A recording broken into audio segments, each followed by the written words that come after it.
Hello and welcome. This is Rooflemonger, my friends. Today we're taking a look here at Granblue Fantasy Versus Rising.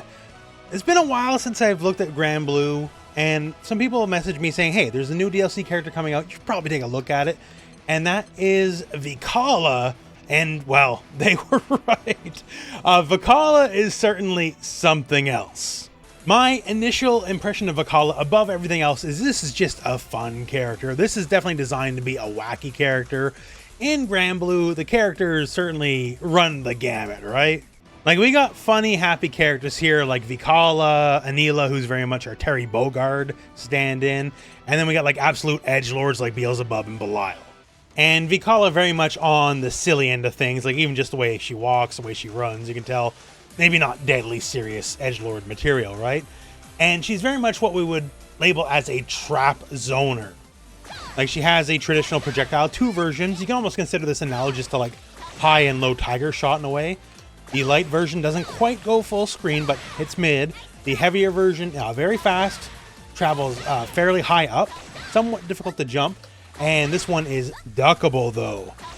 So you gotta watch out for that. So that's our like traditional projectile with the kind of higher lower angles, right? But she's a lot more than that. She also has some teeth.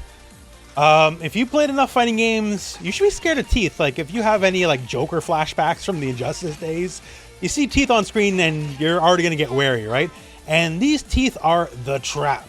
So you plant them down and it sits there for a good while. It can also be like kind of hit out of existence as well, so you do have to protect it a bit. But the idea is this: when the teeth are live, it can't do much. It controls a giant portion of the screen, because either if you summon it and it just goes directly on top of the enemy, it'll just activate right away. But while it's there, like, you kind of gotta deal with it, right? Like, you can't walk on it, you can't jump over it because it just goes right in the air. You can also set it up behind the enemy and like push them into it as well. Like, there's a lot of layers of screen control with the trap, and that's really interesting. And the EX and Ultimate versions as well just get really tricky, because then you can just use it as another projectile on top of what you already have. So basically just another element of screen control, especially because while it's going on, you can toss out more things, right? So it gets tricky. Okay, so there we go, right? That's Trap Zoner 101. We got the projectile, we got the trap. Sure.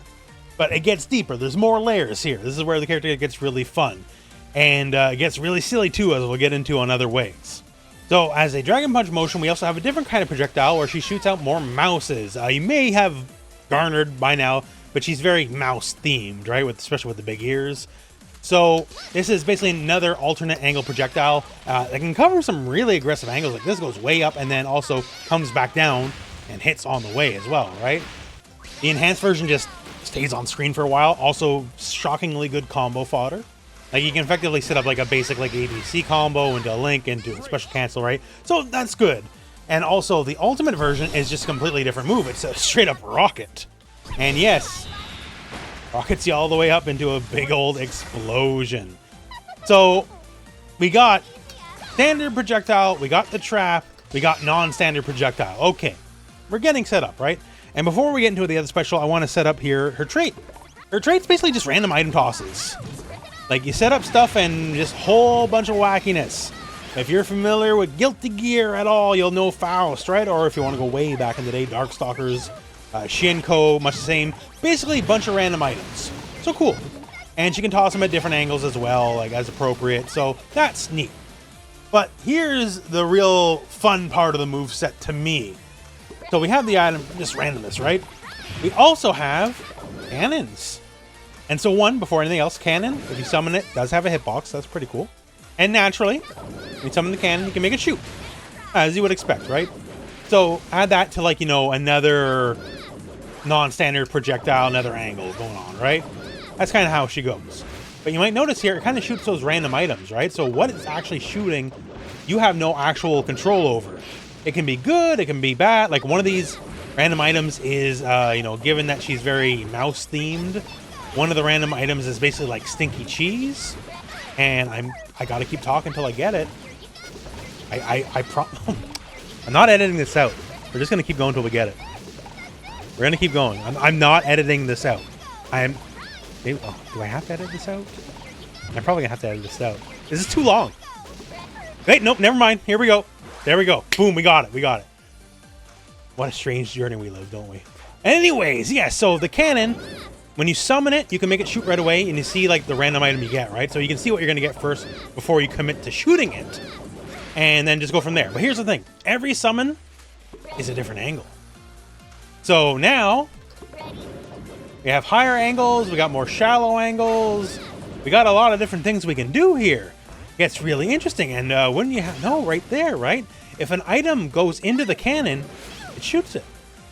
So a cannon can shoot an item, and like the star, it can bounce back into itself and shoot itself again. And now that we set up this, and you saw there was 2 cannons, let's just go all the way to the bank here.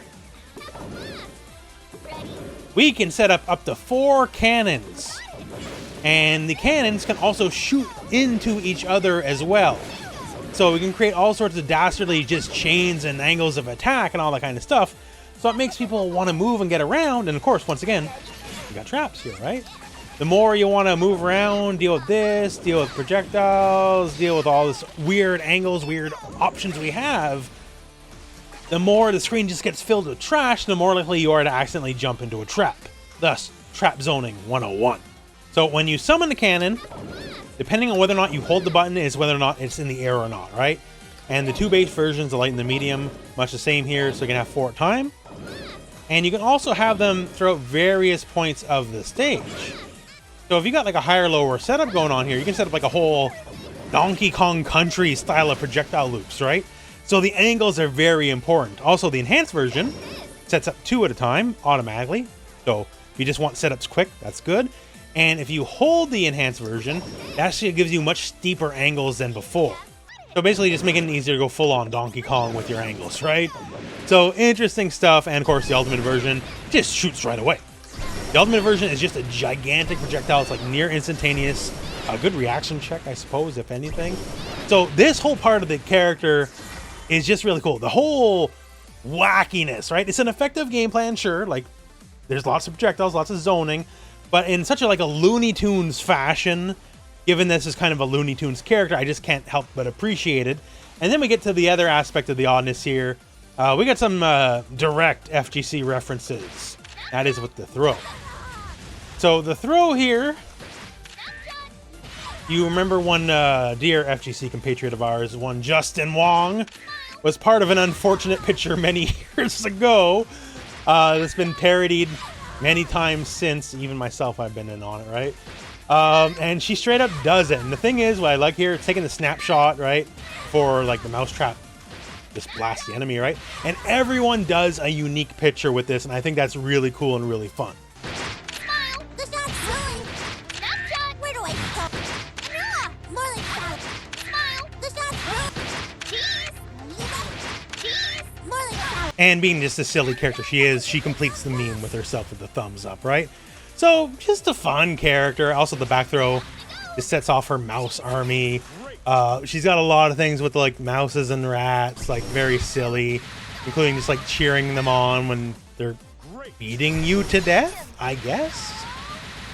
That's polite of her to cheer on the mices, I guess. I don't know. But yeah, very silly, and just like even stuff like, you know, the big supers, all that. Very idol themed, got a big old party going on. And I'm guessing the opponent dies of heartbreak, thinking that they're so cool after the crowd is done, right? Just a very fun character, you know? I've been out of the Granblue thing for a hot minute. There's been a lot going on in fighting games, funnily enough, right? But if you're just looking to get your feet just back into the whole Granblue thing, this character is very funny, very interesting. The playstyle of Trap Zoner is definitely one of the rarer archetypes in fighting games. So if that sounds like anything you're interested in, maybe pop into some Granblue, see what's up. The game is currently on mega sale right now, as the time of me making this video, and of course there is a free-to-play version to check out as well, so either way, maybe have another look at Granblue. So yeah, the character launched earlier today, and to me, thumbs up. Fun, quirky character, I like it. And that said, that is the video. So thank you very much for watching. Hope this video has found you well, and go out and play some Granblue.